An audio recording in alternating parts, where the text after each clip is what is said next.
ஆண்டவர் என் இருதயத்தில் ஒரு வார்த்தையை கொடுத்தாரு. ஸ்பிரிச்சுவல் ஹங்கர் அப்படின்ற ஒரு வார்த்தையை கொடுத்தார். ஆவிக்குரிய பசி அப்படின்ற ஒரு வார்த்தையை கொடுத்தார்.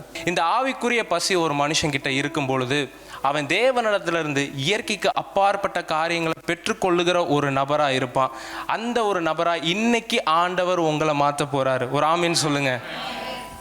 You are going to receive spiritual hunger. ஒரு ஆவிக்குரிய பசியை பெற்றுக்கொள்ள போகிறீங்க. அது என்னப்பா ஆவிக்குரிய பசி அப்படின்னு கேட்டிங்கன்னா, நீங்கள் வந்து ஒரு குழந்தை இப்போ பிறக்குது அப்படின்னா அதுக்கு ஃபஸ்ட்டு உண்டாகிறது என்ன அப்படின்னு பார்த்தீங்கன்னா பசி உண்டாகிறத நம்மளால் பார்க்க முடியும்.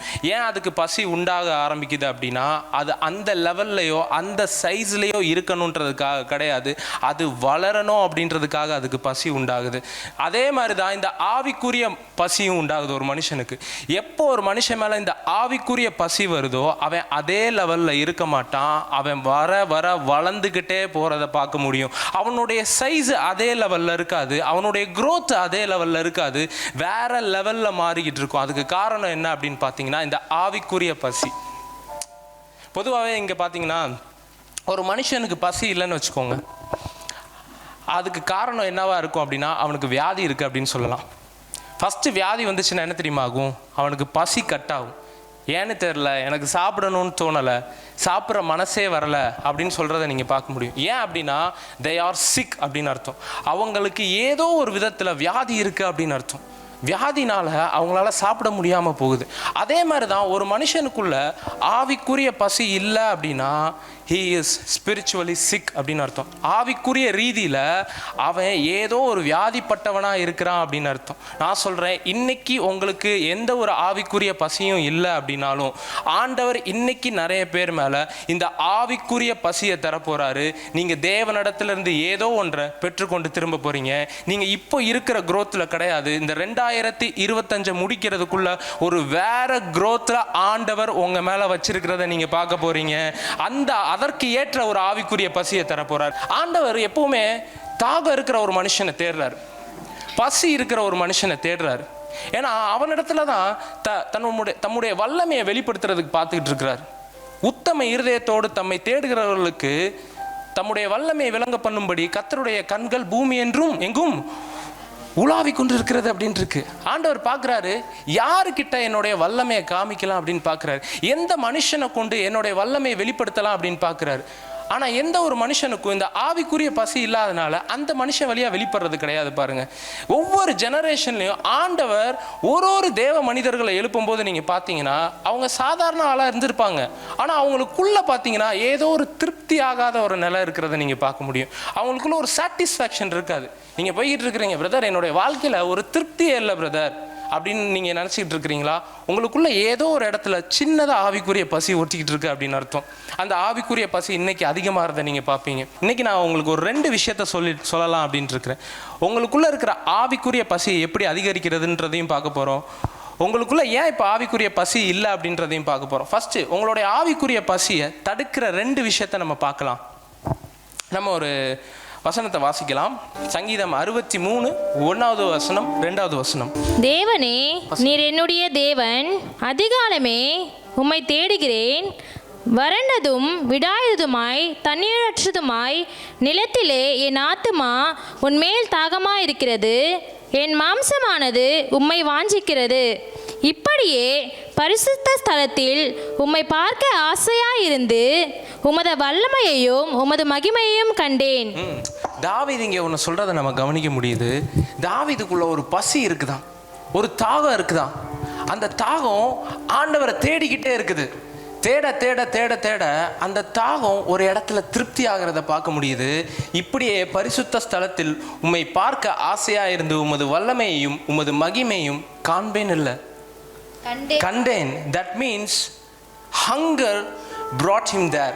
பசி அவனை அந்த இடத்துக்கு கொண்டு போயிருக்கு அப்படின்னு அர்த்தம். தாவீதுனுடைய லைஃப்ல பார்த்தீங்க அப்படின்னா எல்லா சமயத்திலையும் பசி இருக்கிறத நம்ம பார்க்க முடியுது.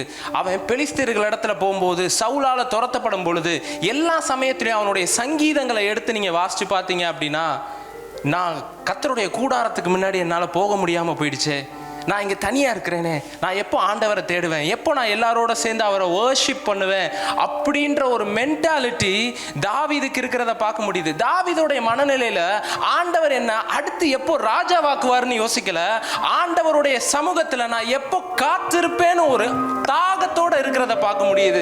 இன்னைக்கு நிறைய பேர் தேடிக்கிட்டு இருக்கிறது என்னன்னா, ஆண்டவர் எனக்கு எந்த ஒரு பதவியை தருவார், ஆண்டவர் எனக்கு என்ன செய்வார்னு பார்த்துக்கிட்டு இருக்கிறீங்க. ஆனால் உங்களுக்கு தேவையானது ஒன்றே தான். அது என்ன அப்படின்னா, seeking God, ஆண்டவரை தேடுறது, அந்த பசியில தேடுறது. சாதாரணமா தேடுறது கிடையாதுங்க. பசி இருக்கிறவன் சாதாரணமா தேட மாட்டான், அவன் தேடுறது வித்தியாசமா இருக்கும். உங்களுக்கு இப்போ பசிச்சிச்சு அப்படின்னு வைங்களேன், ஒரு ஃபுட்டை சாப்பிட்றதுக்கு எவ்வளோ தூரம் போவீங்க, எவ்வளோ ட்ராவல் பண்ணுவீங்க, கிடைக்கிற வரைக்கும் நீங்கள் தேடிக்கிட்டே இருப்பீங்க. சிலர்லாம் இருக்கிறீங்க, நைட்டு வந்து பசிச்சிச்சு அப்படின்னா வீட்டுக்குள்ளே என்னென்னலாம் இருக்குது, அரிசியெல்லாம் தூக்கி சிலர் வாயில் போட்டுக்கிட்டு இருப்பாங்க. என்னென்னலாம் கிடைக்குதோ கிச்சனில் என்னென்னத்தையும் இருக்கும், எல்லாத்தையும் தூக்கி வாயில் போட்டுக்கிட்டு இருப்பாங்க பாருங்கள். இது அந்த மாதிரி பசி கிடையாது. This is spiritual hunger. This is more powerful then natural hunger.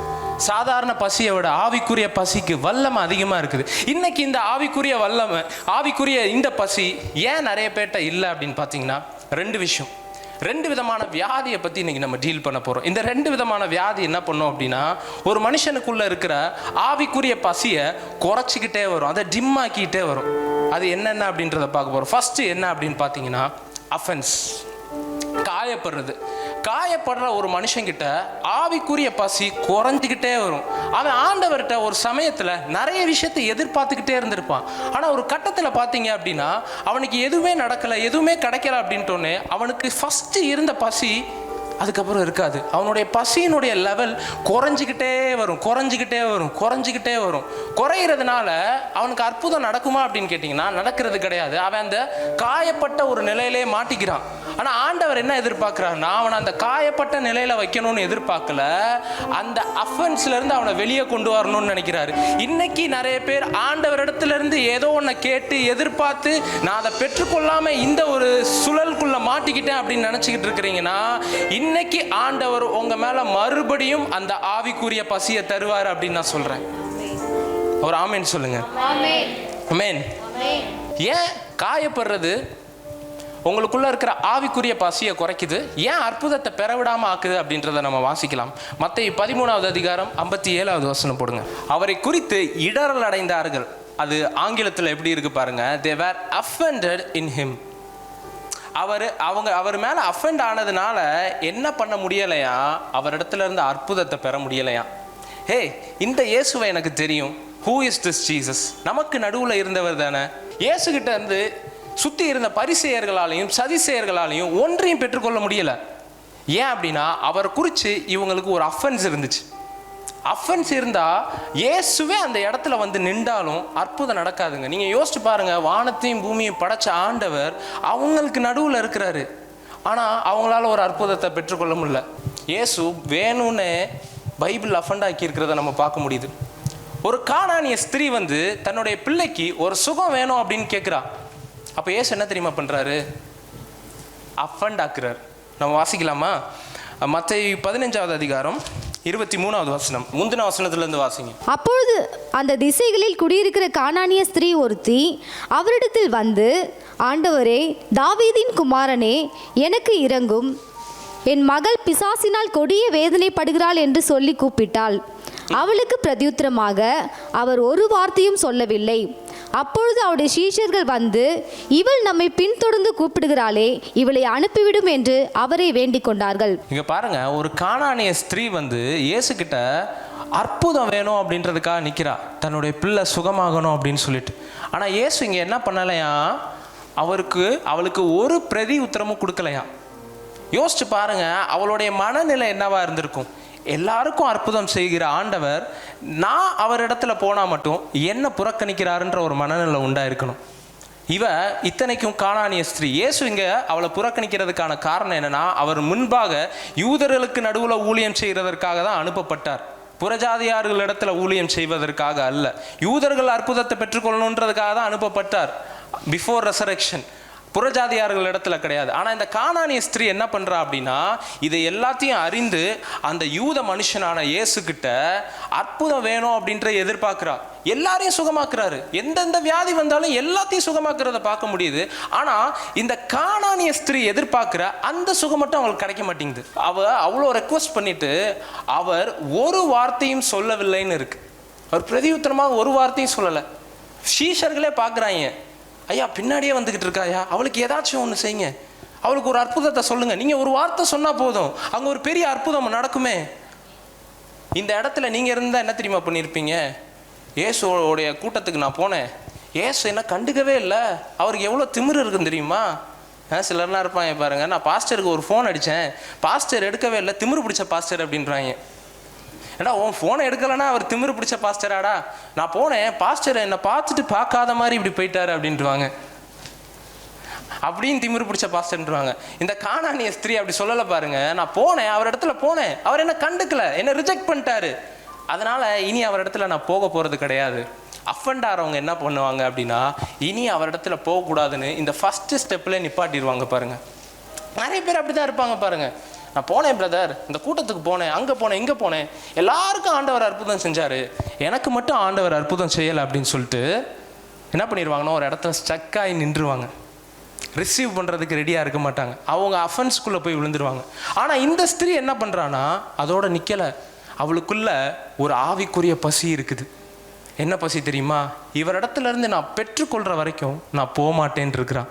அவள் என்ன பண்ணுறா பாருங்க, அடுத்த வசனம் போடுங்க. அவள் வந்து, ஆண்டவரே எனக்கு உதவி செய்யும் என்று அவரை பணிந்து கொண்டாள். அவர் அவளை நோக்கி, பிள்ளைகளின் அப்பத்தை எடுத்து நாய்க்குட்டிகளுக்கு போடுகிறது நல்லதல்ல என்றார். வெயிட், என்ன பண்ணாருன்னா கண்டுக்கிறாம விட்டாலே பரவாயில்ல.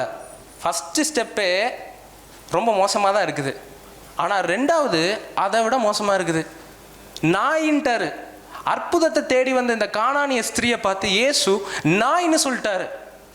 ஒருத்தன் வந்து ஜெபம் பண்ண வந்திருக்கிறான், அவனை பார்த்து நாயின்னு சொல்லி விரட்டி அடித்தா எப்படி இருக்கும்? ஃபஸ்ட்டு ஸ்டெப்லேயே ஓடிடுவான். இந்த நாயின்னு சொன்னால் என்ன ஆகும்? ஒரு வார்த்தை எதுவும் சொல்லிடக்கூடாது, அதெல்லாம் பிடிச்சி வீடியோவாக போட்டுருவாங்க, அந்த அளவுக்கு இருக்கிறாங்க.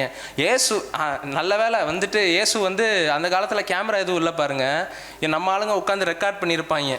அவர் அத்தனை வார்த்தையை பேசியிருப்பார், எல்லா வார்த்தையும் விட்டுட்டு அவர் நாயின்னு சொல்லிட்டாருப்பா, அதை தூக்குங்கடா அப்படின்னு தூக்கியிருப்பாங்க. நம்ம ஆளுங்க நோட்ஸ் எடுக்கிறதே அப்படி தான் இருக்கும். நாய் தூக்குடா, ரைட்ரா, அதை கட் பண்ணுறா, சேர்த்து விடுறா, அப்படி தான் இருப்பாங்க பாருங்க. இயேசு அஃபண்ட் ஆக்குறாருங்க, நாயின்னு சொல்றாருங்க. பிள்ளைகளுடைய அப்பத்தை எடுத்து நாய்க்குட்டிகளுக்கு போடுறது நல்லதல்ல. அற்புதத்தை எதிர்பார்த்துட்டு வந்த ஸ்திரீக்கு எப்படி தோணி இருக்கும்? என்ன புறக்கணிச்சார் முதல்ல, என்னை கண்டுக்கல அவர், இப்போ என்னை திட்டுறாரு அவர்கிட்ட போனா அப்படின்னு சொல்லிட்டு அவர் ரிட்டர்ன் ஆகலை பாருங்க. அவள் என்ன தெரியுமா பண்ணுறா? அடுத்த வசனம் போடுங்க. அதற்கு அவள், மெய்தான் ஆண்டவரே, ஆகிலும் நாய்க்குட்டிகள் தங்கள் எஜமான்களின் மேஜையிலிருந்து விழும் துணிக்கைகளை தின்னுமே என்றாள். இயேசு அவளுக்கு பிரதியுத்தரமாக, ஸ்திரீயே, உன் விசுவாசம் பெரிது, நீ விரும்புகிறபடி உனக்கு ஆக கடவுது என்றார். அந்நேரமே அவள் மகள் ஆரோக்கியமானாள். இதுதாங்க ஆவிக்குரிய பசி. அஃபண்ட் ஆக்குறாரு, ஆனால் அவள் அஃபண்ட் ஆகலை. ஏன் தெரியுமா? அவளுக்குள்ள ஒரு பசி இருக்குது. இந்த ஸ்பிரிச்சுவல் ஹங்கரை அஃபென்ஸை வச்சு அவள் போக விடலை பாருங்க. அதான் நான் சொன்னேன், சிலருக்கு இருக்கிற ஆவிக்குரிய பசி சில அஃபென்ஸ்னால போயிடுது. சில பிரச்சனைகளை பார்த்த உடனே, சில ரெஸ்பான்ஸ் அவங்க கேட்கலன்ட்டோன்னே, சில ஜபத்துக்கு பதில் வரல அப்படின்ட்டோன்னே அவங்க அந்த அஃபென்ஸ்லேயே உட்காந்துடணும்னு நினைப்பாங்க, அந்த காயப்பட்ட நிலைக்குள்ளேயே உட்காந்துடணும்னு நினைப்பாங்க. ஆனால் இந்த ஸ்திரீ அந்த காயப்பட்ட நிலைக்குள்ளே உட்காரணும்னு நினைக்கல. தாம் எதை எதிர்பார்த்தாலோ அதை பெற்றுக்கொள்கிற வரைக்கும் விடுறதா அவள் இல்லை. That is called spiritual hunger. ஆவிக்குரிய பசினா ஆண்டவர் இடத்துல இருந்து ஏதோ ஒன்று எதிர்பார்த்துட்டு இருப்பீங்களே, அது கிடைக்கல, அது நடக்கலைன்னு சொல்லிட்டு நீங்கள் விட்டுட்டு போனீங்கன்னா அது வியாதிப்பட்ட ஒரு நிலை. ஆனால் அது நான் கிடைக்கிற வரைக்கும் விடமாட்டேன் அப்படின்னு சொன்னீங்கன்னா உங்களுக்குள்ள இருக்கிற ஆவிக்குரிய பசியை நீங்கள் அனல் மூட்டி எழுப்பிக்கிட்டு இருக்கிறீங்க அப்படின்னு அர்த்தம். இந்த இடத்துல இயேசு பார்க்குறாரு. இயேசுவுக்கு ஷாக்காது. இந்த அம்மாவை நான் இந்த அளவுக்கு நான் எதிர்க்கிறேன், இந்த அளவுக்கு நான் வேண்டான்னு நிராகரிக்கிறேன், என்னுடைய வார்த்தைகள்னாலையும் நான் காயப்படுத்திட்டேன், அப்படி இருந்தும் இந்த அம்மா இந்த இடத்துல இருக்குன்னா இந்த அம்மாவை நிற்க வைக்கிறது அவளுடைய ஆவிக்குரிய பசின்றதை புரிஞ்சுக்கிறாரு. சொல்றாரு, ஸ்திரீயே, உன் விசுவாசம் பெரிது அப்படின்றாரு. இயேசுனுடைய அட்டென்ஷன் வந்து டக்குன்னு அங்கிட்டு மாறுது பாருங்க. இயேசு எல்லாரையும் பார்த்து உன் விசுவாசம் பெரிதுன்னு சொல்லலை. உன் விசுவாசத்தின்படி ஆக கடவுதுன்ட்டாரு. ஆனால் இங்கே என்ன சொல்கிறாருன்னா உன் விசுவாசம் பெரியது அப்படின்றாரு. அப்போனா என்னன்னா ஹையர் லெவல் ஃபெய்த்னா என்ன தெரியுமா? இருக்கிறதுலே மேலான ஃபெய்த்து, கிரேட் ஃபெய்த்னா என்ன தெரியுமா? அஃபண்ட் ஆகாமல் இருக்கிறது, காயப்படாமல் இருக்கிறது. கடவுளுடைய வார்த்தையிலே ஒருத்தி காயப்படலை அப்படின்ட்டு இருக்கு. சிலர்லாம் மனிதர்கள் என்ன அப்படி சொல்லிட்டாங்க, பிரதர் அவர் என்ன அப்படி சொன்னாரா, அதனால தான் பிரதர் நான் இப்படி ஆயிட்டேன். ஆமாம், அவர் சொல்லலைன்னா மட்டும் இந்த அம்மா வந்து பயங்கரமாக மாறி இருப்பாங்க பாருங்க. மனிதர்களை வந்து குற்றம் சாட்டிக்கிட்டே இருப்பாங்க, இவங்க அப்படி அவங்க இப்படி அப்படின்னு சொல்லிட்டு. அதுக்கு ஒரு நாள் இடம் கொடுக்காதீங்க. இந்த ஸ்திரீ எப்படி இருந்தாலோ அந்த மாதிரி இருக்கணும் பாருங்க. என்னுடைய அற்புதத்தை நான் பார்க்குற வரைக்கும் எனக்குள்ளே இருக்கிற தாகத்தை, எனக்குள்ளே இருக்கிற பசியை நான் விட்டுட்டு போகிறதா இல்லை. எத்தனை பேர் வந்து டிஎல் ஆஸ்பான் பற்றி கேள்விப்பட்டிருக்கிறீங்க? இந்த அறையில் யாரும் கேள்விப்படல, ஒருத்தர் கேள்விப்பட்டிருக்கிறீங்க. எஸ், பின்னாடி இருக்கிற ஒருத்தர் கேள்விப்பட்டிருக்கீங்க. ஓகே, டிஎல் ஆஸ்பான் நீங்கள் போட்டு பாருங்கள். பயங்கரமான சுகமளிக்கக்கூடிய வல்லமையில் செயல்பட்டவர். நிறைய வியாதிகள் சரியாகும். அவருடைய கூட்டத்தில் நிறைய மெடிக்கலி ப்ரூவான நிறைய மிராக்கிள்ஸ் இருக்குது. எலும்புகள், உடைக்கப்பட்ட எலும்புகள் மாற்றப்பட்டு இருக்குது. கால்குள்ளே பிளேட்டு வச்சுருப்பாங்க, அந்த பிளேட்டு டிஸப்பியர் ஆகிருக்குது. போன் மறுபடியும் அதனுடைய இடத்துல ரீலோகேட் ஆகிருக்குது. இந்த மாதிரி நிறைய மெடிக்கலி ப்ரூவான நிறைய அற்புதங்கள் அவருடைய மினிஸ்ட்ரியில் இருக்குது. ஆனால் அவருடைய ஆரம்ப கட்டத்தில் அப்படி இருந்துச்சா அப்படின்னு கேட்டிங்கன்னா கிடையாது. அவர் ஃபஸ்ட்டு ட்ரிப்பு எங்கே வந்தார்னா அவருடைய மிஷன் ட்ரிப்புக்கு இந்தியாவுக்கு வந்தார். அவருக்கு சின்ன வயசாக இருக்கும்போது இந்தியாவுக்கு வந்தார். அப்போ இங்கே சரி நம்ம இங்கே சுவிசேஷத்தை சொல்லுவோம், இங்கே நம்ம ஊழியத்தை செய்வோம் அப்படின்னு சொல்லிட்டு சுவிசேஷத்தை சொல்கிறதுக்கு போகிறாரு. அங்கே இஸ்லாமிய சகோதரர்கள் இருக்கிறாங்க. அவங்களுக்கு நடுவில் போயிட்டு நம்ம காஸ்பிளை சொல்லுவோம்னு சொல்கிறாரு. சொன்னால் அவங்க சொல்கிறாங்க மை குரான் சேஸ் திஸ் அப்படின்றாங்க. அப்போ இவர் சொல்கிறாரு மை பைபிள் சேஸ் திஸ் அப்படின்றார். ரெண்டு பேரும் மாற்றி மாற்றி வாக்குவாதம் பண்ணிக்கிட்டுறாங்க. ஆனால் அந்த இடத்துல ரிசல்ட் இருக்கான்னு கேட்டிங்கன்னா கிடையாது. அவனும் சொல்கிறான் என்னுடைய ஆண்டவர் அப்படின்றான், இவர் சொல்கிறாரு என்னுடைய ஆண்டவர் அப்படின்றாரு. அந்த இடத்துல ரிசல்ட் இருந்துச்சா அப்படின்னு கேட்டிங்கன்னா ரிசல்ட் மட்டும் கிடையாது. சரி, நம்ம சுவிசேஷத்தை சொல்ல முடியல, யாரும் நம்மளை ஏற்றுக்கொள்ளலை, நம்மகிட்ட சொல்கிற அளவுக்கு ஞானம் இல்லை, அப்படிலாம் இது பண்ணல பாருங்க. அவர் போனார், ஏதோ ஒன்று என்கிட்ட குறைவாக இருக்குது, அந்த குறைவை நான் கண்டுபிடிக்க போகிறேன், ஏதோ ஒன்று நான் தேட வேண்டியது அவசியமாக இருக்குது அப்படின்றாரு. அப்படின்னு யோசிச்சுட்டு பைபிளில் இருக்கிற சுவிசேஷ புஸ்தகங்களை மறுபடி வாசிச்சுக்கிட்டே இருக்கிறாரு. ஆண்டவர் அவருக்கு அற்புதங்கள்னாலையும் அடையாளங்கள்னாலையும் ஊழியம் செய்கிறத வெளிப்படுத்திக்கிட்டே இருக்கிறார். நாளுக்கு நாள் இந்த அற்புதங்களும் அடையாளங்களும் செய்கிற இந்த ஊழியத்தை குறித்து இருக்கிற பசி அவருக்கு ஜாஸ்தி ஆகிக்கிட்டே போகுது. அவர் ஒரு கூட்டத்துக்கு போகிறாரு. அங்கே ஒரு மிகப்பெரிய தேவ மனிதர் பிரசங்கம் பண்ணிக்கிட்டு இருக்கிறாரு. அவருடைய மீட்டிங்கில் பார்த்தீங்கன்னா பயங்கரமான ஹீலிங் நடந்துக்கிட்டு இருக்கு. நிறைய பேர் சுகமாகறாங்க, வியாதிகள் மாறுது, கேன்சர் மாறுது, எல்லாமே மாறுது. அதை இவர் பார்க்கும் பொழுது என்ன ஆகுது அப்படின்னா, இந்த வயசான இந்த மனுஷனுக்கு இந்த மாதிரி அற்புதம் நடக்குதுன்னா என்னுடைய மீட்டிங்லையும் எனக்கும் அற்புதம் நடக்கணும் அப்படின்ற ஒரு தாகத்துக்குள்ளே அவர் போகிறாரு. தாகத்துக்குள்ளே போக போக மறுபடி தேடிக்கிட்டே இருக்கிறாரு. அதுக்கடுத்து என்ன பண்ண ஆரம்பிக்கிறார்னா, இந்த அற்புத அடையாள ஊழியங்களில் அவர் செயல்படுறதை நம்ம பார்க்க முடியுது. அவருடைய கூட்டத்தில் ஆயிரக்கணக்கான பேர் அதுக்கப்புறம் சுகமாகிறத நம்ம பார்க்க முடியுது. மதுரையில் அவர் மீட்டிங் வச்சார். கடைசி மீட்டிங் அவரோட இது மதுரையில் தான். நம்ம தமிழ் ஆட்களே அவ்வளோ பேர் அவரால் சுகமாக்கப்பட்டவர்கள் இருக்கிறாங்க. அவ்வளோ ஹீலிங், மெடிக்கலி ப்ரூவன் ஹீலிங் நடந்துச்சு. இது காரணம் என்ன தெரியுமா? ஸ்பிரிச்சுவல் ஹங்கர், ஆவிக்குரிய பசி. உன்னை பெற்றுக்கொள்கிற வரைக்கும் விடாமல் இருக்கிறது. நமக்கு அந்த மாதிரி அற்புதங்கள் வேணும். இந்த ஜென்ரேஷனுக்கு முக்கியமாக ஸ்பிரிச்சுவல் ஹங்கர் தேவைப்படுது. இந்த மீட்டிங் நடத்துறதுக்கு காரணம் என்ன தெரியுமா? உங்களுக்குள்ளே இருக்கிற ஆவிக்குரிய பசியை அதிகரிக்கணும் அப்படின்ற ஒரே ரீசன்னால தான்.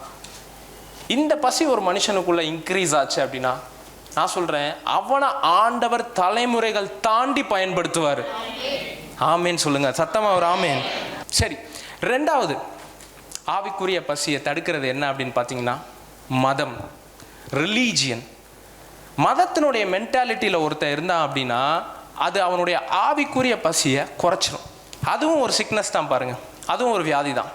எப்படின்னு பார்த்தீங்கன்னா 2 தீமோத்தேயு 3வது அதிகாரம் 5வது வசனம் போடுங்க. தேவ பக்தியின் வேஷத்தை தரித்து அதன் பலனை மறுதளிக்கிறவர்களாக இருப்பார்கள் அப்படின்ட்டு இருக்கு. இங்கிலீஷில் பாருங்க, பட் டினைங் பவர் தேர் ஆஃப் அப்படின்ட்டு இருக்கு. அதாவது எதை மறுதளிக்கிறாங்களாம்? வல்லமையை மறுதளிக்கிறாங்களாம். யாருக்கு வல்லமையான ஊழியங்கள் நடக்கிறது இல்லை அப்படின்னா மதத்தினுடைய மென்டாலிட்டியில் இருக்கிறவங்க. அவங்க வெளியே பார்க்குறதுக்கு நல்ல வெள்ளையாக இருக்கணும்னு நினைப்பாங்க, நான் மீசையெல்லாம் நல்லா வலிச்சிருக்கணும் அப்படின்னு நினைப்பாங்க. மீசையை வலிச்சவங்களாம் என் மேலே கோவப்படாதீங்க. மீசையை வலிச்சிருக்கணும் அப்படின்னு நினைப்பாங்க, தாடியை வலிச்சிருக்கணும் அப்படின்னு நினைப்பாங்க. அவங்களுக்கு என்னன்னா இதுதான் பக்தி அப்படின்னு நினைக்கிறாங்க. ஒயிட் அண்ட் ஒயிட்டில் இருக்கிறது தான் பக்தி அப்படின்னு நினைக்கிறாங்க. அதுதான் பரிசுத்தம் அப்படின்னு நினைக்கிறாங்க. அதெல்லாம் பண்ணுற அவங்க பவர் ஆஃப் காடை நிறைய பேர் ரிஜெக்ட் பண்ணுவாங்க. எப்படி அப்படின்னா தன்னுடைய சுய நீதியில் அவங்க நின்றுக்கிட்டு இருப்பாங்க. என்னுடைய நீதியின் நிமித்தம் தான் ஆண்டவர் எனக்கு அற்புதங்களை செஞ்சுக்கிட்டு இருக்கிறாரு, என்னுடைய நீதியின் நிமித்தம் தான் ஆண்டவர் என்னுடைய லைஃப்பில் சில காரியங்களை செய்வார். வெளியே பார்க்குறதுக்கு பக்காவாக இருப்பாங்கங்க, ஆனால் உள்ளுக்குள்ளே பார்த்தீங்கன்னா ஒன்றுமே இருக்காது. ஆனால் ஆவிக்குரிய மனுஷனை நீங்கள் பார்த்தீங்கன்னா வெளியே பார்க்குறதுக்கு பக்காவாக இருக்கானோ இல்லையோ, ஆனால் அவனுக்குள்ள ஏதோ ஒரு ஆவிக்குரிய மிருகம் தூங்கிட்டு இருக்கும். சில தேவ மனிதர்கள்லாம் போய் எடுத்து பாருங்கள். பழைய ஆண்டவர் யூஸ் பண்ண ஒரு 200 இயர்ஸுக்கு பேக் இருக்கிற தேவ மனிதர்கள்லாம் யூஸ் பண்ணி பாருங்கள். வயசானவங்களாக இருப்பாங்க, பார்க்குறதுக்கு அவ்வளோ அழகான ரூபம் இருக்கிற மாதிரி இருக்காது. எல்லாம் வந்து பார்க்குறதுக்கு தாத்தா மாதிரி இருப்பாங்க. என்னடா தாத்தா மாதிரி இருக்கிறாங்க, ஆனால் செயல்படுறதுலாம் வேறு லெவலில் இருக்குது அப்படின்னு பார்த்தீங்கன்னா அவங்களுக்குள்ளே இருக்கிற வெளியே இருக்கிற மனுஷன் வீக்காக இருக்கலாம், ஆனால் அவங்களுக்கு உள்ளே இருக்கிற மனுஷன் ரொம்ப ஸ்ட்ராங்காக இருக்கான் அப்படின்னு அர்த்தம். எலிசாவை பாருங்கள். எலிசாவை பார்த்தா சொட்டத்தலைன்னு சின்ன பசங்க சொல்கிறாங்க. அப்போ லிட்டரலாக சொட்டத்தலையாக தான் எலிசா சுற்றி இருக்கிறத நம்ம பார்க்க முடியுது. ஆனால் அதுதான் எலிசாவை நிர்ணயிக்குதா அப்படின்னு கேட்டிங்கன்னா கிடையாது. அவங்களுக்குள்ள ஸ்பிரிச்சுவல் கெப்பாசிட்டின்னு ஒன்று இருந்திருக்கு. நிறைய பேருக்கு ஆவிக்குரிய ரீதியில் ஒரு மனுஷனை பார்க்க தெரியறது கிடையாது, ஸ்பிரிச்சுவல் கெப்பாசிட்டியில் ஒரு மனுஷனை பார்க்க தெரியறது கிடையாது. அவங்களுடைய தோற்றத்தின் அடிப்படையில் தான் நியாயம் தீர்த்துக்கிட்டு இருப்பாங்க. அப்படிதான் இந்த பரிசேயர்கள் சதுசேயர்கள்லாம் இருந்தாங்க. அதனால தான் இயேசு சொல்றாரு, நீங்கள் வெள்ளை அடிக்கப்பட்ட கல்லறை அப்படின்றாரு. உள்ள பார்த்தா செத்த பணம் தான் கிடக்குது, ஆனால் வெளியே பார்த்தா பயங்கரமான தோற்றம் இருக்குது. வெள்ளை அடிக்கப்பட்டு சூப்பராக அலங்கரிக்கப்பட்டு இருக்குது, ஜோடிக்கப்பட்டு இருக்குது, ஆனால் உள்ள பார்த்தா செத்த பிணங்கள் இருக்குது. அதுக்கு காரணம் என்ன அப்படின்னா மதம் என்ன பண்ணுது அப்படின்னா இந்த ஆவிக்குரிய பசியை ஒரு மனுஷன்ட்ட இருந்து ரிஜெக்ட் பண்ண வச்சு அதில் செயல்பட விடுறது கிடையாது. பாருங்க, பரிசுத்தமானவரை தேடுறதை விட பசி உள்ளவனை தேடுறாரு. நம்ம ஒரு வசனத்தை வாசிக்கலாம். லூக்கா 1வது அதிகாரம் 53வது வசனம். பசியுள்ளவர்களை நன்மையினால் நிரப்பி ஐஸ்வர்யம் உள்ளவர்களை வெறுமையாய் அனுப்பிவிட்டார். அவரிடத்துல ஐஸ்வர்யமா போனா ஒருத்தர் வெறுமையா வரான். இல்லை ஆண்டவரே, என் லைஃப்பில் ஏதோ ஒன்று லேக் ஆகிட்டு இருக்கு, ஏதோ ஒன்று எனக்கு தேவைப்படுதுன்னு ஒரு மனுஷன் போய் நிற்கிறான் அப்படின்னா அவனை அவர் வெறுமையாக அனுப்புறதில்ல, அவர் நன்மைகள்னால நிரப்பி அனுப்புறவராக இருக்கிறாரு. இயேசுகிட்ட 2 தலைவர்கள் வராங்க பாருங்க. அதில் ஒருத்தன் வந்து நிரப்பப்பட்டவனாக இருக்கிறான், ஐஸ்வர்யம் உள்ளவனாக இருக்கிறான், நிரப்பப்பட்டவனாக இருக்கிறான். அது வந்து சொல்கிறான், நித்திய ஜீவனை அடைவதற்கு நான் என்ன செய்ய வேண்டும் அப்படின்னு கேட்குறான். அப்போ இயேசு சொல்கிறாரு, 10 கற்பனைகள் எல்லாத்தையும் அவன்கிட்ட வரிசையாக சொல்கிறாரு. அப்போ அவன் சொல்கிறான், நான் இதெல்லாம் என் சின்ன வயசுலேருந்து நான் ஃபாலோ பண்ணிட்டு வரேன் அப்படின்னு சொல்கிறான். அப்போ இயேசு சொல்கிறாரு, அப்போ உன்கிட்ட இருக்கிறத எல்லாத்தையும் விற்று தரித்திரனுக்கு கொடு அப்படின்றாரு. உடனே அவன் என்ன பண்ணுறான் அப்படின்னா அவன் மிகுதியான ஐஸ்வர்யத்தை உடையவனாக இருக்கிறதுனால இயேசுவை விட்டு அவன் விலகி போயிட்டான் அப்படின்றத பார்க்க முடியுது. ஆனால் அந்த இடத்துல இன்னொருத்தன் இருக்கான் பாருங்க, அவன் பேர் சகையு. அவனும் ஐஸ்வர்யவானாக இருக்கிறான். ஆனால் அவன் எப்படி அவனை குறித்து வேதவசனம் என்ன போட்டிருக்குன்னா அவனும் ஒரு தலைவன் அப்படின்னு போட்டிருக்குது. அவனும் தலைவன், இவனும் தலைவன். 2 பேர்கிட்ட இருக்கிற வித்தியாசம் என்ன தெரியுமா? ஒருத்தன்ட்ட திருப்தி இருக்குது, நான் எல்லாத்தையும் கரெக்டாக செய்கிறேன், எனக்கு எல்லாமே கரெக்டாக இருக்குது அப்படின்ற திருப்தியில் இருக்கிறவன் வெறுமையாக போயிட்டான். ஆனால் இன்னொருத்தன் என்கிட்ட எல்லாமே இருக்குது, ஆனால் ஏதோ ஒன்று ஏதோ ஒன்று என்கிட்ட இல்லாத மாதிரி நான் ஃபீல் பண்ணுறேனே, ஏதோ ஒரு திருப்தி என்கிட்ட இல்லையே அப்படின்ற ஒரு வாழ்க்கை அவனுக்குள்ளே இருந்திருக்கு. அவன் ஏசுட்ட போகிறான், அவனுடைய லைஃப்பில் மாற்றம் ஏற்படுறதை நம்ம பார்க்க முடியுது. ஒருத்தன் ஆஸ்தியை வித்துட்டு கொடுன்னு சொன்னதுக்கு ஓடிட்டான். ஆனால் இந்த சகையு இயேசு ஒரு வார்த்தை கூட சொல்லலை, உன்னுடைய ஆஸ்தியை விற்று தரித்திரருக்கு கொடுன்னு சொல்லலை. அவனுக்குள்ளே இருந்த பசி என்ன பண்ணிடுச்சு அப்படின்னா அதை சந்திக்கிற ஒரு இடமாகிய இயேசு கிட்ட வரும்பொழுது அந்த பசி அந்த இடத்துல திருப்தி ஆகுது. திருப்தி ஆனதுனால சொல்கிறான், ஆண்டவரே என்கிட்ட இருக்கிற எல்லாவற்றையும் நான் விற்று கொடுக்குறேன் அப்படின்ட்டான். அதுக்கு அர்த்தம் என்ன தெரியுமா? அவனுக்குள்ள பணம் அத்தனை நாள் பசியாக இல்லை. ஒருத்தன்ட்ட மட்டும் பணம் பசியாக இருந்துச்சு, இன்னொருத்தன்ட்ட எல்லாமே இருந்தும் அதை அவனை திருப்தி ஆக்கலை. That is called spiritual hunger. அவன் பெற்றுக்கொண்டு செல்றான், தேவனிடத்துலேருந்து ஏதோ ஒன்று பெற்றுக்கொண்டு செல்றான். இயேசு சொல்றாரு, இன்னைக்கு உன் வீட்டில் ரட்சிப்பு வந்துச்சு அப்படின்றாரு. நிரப்பப்பட்டவர்கள் ஆண்டவர் நிரப்புறது கிடையாது, எம்டியாக இருக்கிறவங்கள தான் ஆண்டவர் நிரப்புறார். எம்டி வெசல்ஸை தான் அவர் ஃபில் பண்ணுறோன்னு நினைக்கிறார். Lord I need more. சொல்லுங்கள், ஆண்டவரே எனக்கு இது பத்தலை, எனக்கு இன்னும் தேவைப்படுது. சகையை அப்படி தான் என்கவுண்டர் பண்ணியிருக்கான். அவன் லைஃப்பில் இருந்த மணி அவனுக்கு ஒரு மேட்டராகவே தெரியலை பாருங்க. when you encounter Jesus, money will become worthless. இயேசு ஒரு மனுஷன் என்கவுண்டர் பண்ணான் அப்படின்னா அவனுக்கு முன்னாடி இருக்கிற பணம் அதனுடைய மதிப்பை இழக்க ஆரம்பிக்கும். ஒருத்தனுக்கு பணத்தினுடைய மதிப்பு இழக்கலை, ஏன்னா அவன் இயேசுவை என்கவுண்டர் பண்ணல. ஆனால் இந்த சகையுக்கு மட்டும் பணத்தினுடைய மதிப்பு இழக்க ஆரம்பிச்சதை நம்ம பார்க்க முடியுது. நம்ம ஒரு வசனத்தை வாசிக்கலாம். மத்தேயு 5:3. ஆவியில் எளிமையுள்ளவர்கள் பாக்கியவான்கள், பரலோக ராஜ்யம் அவர்களுடையது. இங்கிலீஷ்ல எப்படி இருக்கு பாருங்க, இங்கிலீஷ்ல வாசிங்க. Blessed are the poor in spirit, for theirs is the kingdom of heaven. Blessed are the poor in the spirit அப்படின்னு இருக்கு. அப்போ ஆவியில ஒரு மனுஷன் புவரா இருக்கிறதுனா என்ன? Blessed are the poor in spirit அப்படின்னா என்ன தெரியுமா? பிச்சைக்காரன்னு சொல்லலாம். பிச்சைக்காரனை நீங்கள் நல்லா கவனிச்சு பாருங்க. இன்னைக்கு நீங்கள் ஒரு பிச்சை போடுறீங்க, ஆனால் அப்போ பிச்சை போட்டதுனால அவன் பிச்சை எடுக்கிறத நிப்பாட்டிடுவானான்னு கேட்டிங்கன்னா கிடையாது. நிப்பாட்டுறானா? நீங்கள் 10 ரூபா 20 ரூபா நீங்கள் 500 ரூபா கூட போடுங்களேன், நிப்பாட்ட மாட்டான். உங்கள்கிட்ட இருக்கிற பர்ஸை காலி பண்ணி கூட அவன்கிட்ட கொடுத்து பாருங்களேன், நிப்பாட்ட மாட்டான். ஏன்னா அவனுக்கு ஒரு விஷயத்தை குறித்த ஒரு பசி இருக்குது, இதுதான் எனக்கு வேணும் அப்படின்ட்டு நிற்கிறான். அவன் அதிலிருந்து மாற மாட்டான். அதான் ஆண்டவர் சொல்றாரு, ஆவியில் சொல்லுங்க. இல்ல இல்ல இல்ல வேற மாதிரி டிரான்ஸ்லேட் பண்ணி சொல்லுங்க. பாக்கியவான்கள் பரலோக ராஜ்யம் அவர்களுடையது அப்படின்ட்டு இருக்கு. அப்போனா என்னன்னா, அவங்க உன்னை பெற்றுக்கொண்டு அதோட நிற்க மாட்டாங்க. ஐ நீட் மோர் அப்படின்ற ஒரு இடத்துல இருப்பாங்க. எனக்கு இன்னும் தேவைப்படுது அப்படின்ற ஒரு இடத்துல இருப்பாங்க. எவ்வளவு பணம் நீங்கள் அவங்கள்ட்ட கொடுத்து பாருங்கள். ஒரு தேவ மனிதர் என்ன பண்ணார் அப்படின்னா, ஒரு பிச்சைக்காரன் பார்த்துருக்கிறாரு, இவனை நம்ம மினிஸ்ட்ரியில் கொண்டு வருவோம் அப்படின்னு சொல்லிட்டு அவரிடத்துல இருந்த ஒரு $1000 எடுத்து கொடுத்துருக்கிறாரு. கொடுத்துட்டு